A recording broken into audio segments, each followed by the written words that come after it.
Отағасының ойсыздығынан отбасы күйремесе екен. Сәлем достар, сіздермен бірге өмір айнасы каналыма тіркеліп қоңырау белгісін басуды ұмытпаңыздар. Қазіргі кезде отбасына толықтай беріліп, оларға адал болған ер азаматтарды өкінішке орай сирек кездестіріп жүрміз. Бір құмалақ бір қарын майды шірітеді дегендей, осындай мықты ер азаматтардың атына кір келтіріп жүрген ез еркектер көбейіп кеткені өкінішті-ақ. Көпке топырақ шашпай, өз күйеуім жайлы айтсам деп едім. Күйеуім екеуміз жас кезде танысып, көп жыл қол ұстасып бірге жүріп, шынайы сезіммен үйлендік. Ештеңеден құр қалған жоқпыз. Үйленгенге дейін де бізге қарсы шыққан ешкім болған жоқ. Керісінше, болашақ ата-енем мен күйеуімнің туыстарымен танысқан соң, олар біздің тезірек үйленіп, бас қосқанымызды қалады. Мені жақсы қарсы алды. Келін ретінде қабылдады. Соған қуанамын.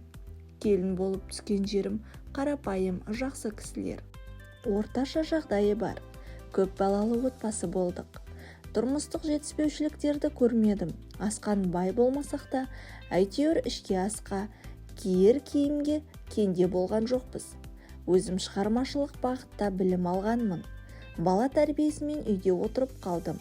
Уақыт өте, күйеуімнің мансабы жоғарылап, материалдық жағдайымыз арта түсті. Балаларымыз толып, жеке баспанамызға да қол жеткіздік. Ата-енемізге қарайласып тұрамыз. Бірақ күйеуімнің жұмыс бабы солай болғандықтан біз бөлек шықтық. Солай ертегі әлеміне енгенде бақытты сәттеріміз басталды. Шет елдерге шығып демалатын жағдайға жеттік. Сырттай қараған адам қызығатындай шексіз бақытты отбасы болып көрінетін шығармыз. Бірақ ақшаның көптігі де дұрыс жолдан таюға себеп бола алады екен. Әсіресе ер адамға. Отбасылық кілтипанның барлығы сол табысы көбейген кезден басталды. Уақыт өте келе күйеуім екеуміздің арамыз суып, бір-бірімізге деген сезім әлсіреді. Себебі ол жұмысының көптігін сылтауратып, үйге тым кеш келетін болды. Кеш келеді, ерте кетеді. Әрине жұмыс басты адам ғой деп түсіністік танытуға тырыстым. Бірақ кеудемдегі күдік кетпеді.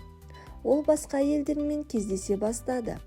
Мұндай өзгерістерді сезсем де нақты дәлел болмаған соң тілімді тістеп жүргенмін. Бірақ бәрібір соның әсерінен ұрыс жанжалда болып тұратын. Әр ұрыстан соң ашуым тез қайтып, кешіруден жалықпадым. Алайда ол бұл әдетін қоймады. Бір-бірімізді түсінуден қалдық. Ақырында күйеуімнің екінші әйелі бар екенін білдім. Ол кезде бұған төзу мүмкін еместей көрінді. Бәрі біткен шығар деп ажырасуға арыз бермек болдым. Бірақ үлкен кісілердің ақыл кеңесінің арқасында райымнан қайтып, жағдайға басқа қырынан қарауға тырыстым. Көп адамның кеңесін тыңдап, өзімді іздей бастадым. Әртүрлі тренингтерге қатыстып, кітап оқып, әйелдерге тән жаттығулар жасадым. Соның арқасында болып жатқан дүниенің бәрі менің ішкі ойымның көрінісі екенін түсіндім. Күйеуімнің бұл әрекеті менің ішкі қорқынышым мен уайымымнан туындаған екен деген ой түйіп өзімді өзгерте бастадым. Осыдан кейін күйеуім маған балаларына басқаша қарайтын болды. Көп уақытын бізбен өткізді. Екеумізде ортақ әңгімеміз көбейіп, бұрынғыдан жиі әңгімелестік. Әртүрлі тақырыпта сөз қозғадық. Ол мені өзіне жақын тартып, досындай көрді. Бұрын істеген әрекеттері үшін өкінетіндей көрінді. Жиі әңгімелесу барысында оның неліктен екінші әйелге көңіл ауғанына көзім жеткендей. Қарап отырсам неше жыл бойы күйеуім, балаларым деп жүріп, өзімді мүлде ұмытыппын. Бұл сынақ маған өзімді, өмірімді басқа арнаға бұруға түрткі болғандай, санама серпіліс бергендей. Арада біраз уақыт өтті. Барлығына көз жұмып, жағдайды қабылдауға тырысып бақтым. Десе де күйеуім басқа елмен тұрады. Бос уақытының бәрін бізге емес, соған арнайды дегенді ойлау мен үшін өте қиын. Бірақ байқағаным, ол екінші әйеліне де разы болмай үшінші әйел алуды көздеген сияқты. Дегенмен оның бәрі бір басына үлкен жауапкершілік түсіретінін біліп жүрсе керек. Күйеуіме не жетпейді дегенді ойласам, санам сан саққа жүгіреді. Бәлкім оның ішкі әлеміне бірдеңе жетіспейтін шығар.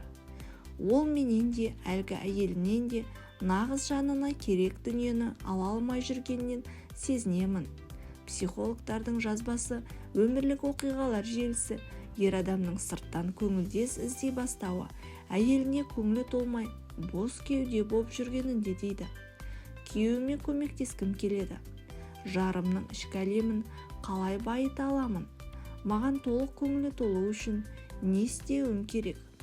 Арамыздағы сезім мен сенімді қайта тұтату үшін қандай әрекет жасаған дұрыс?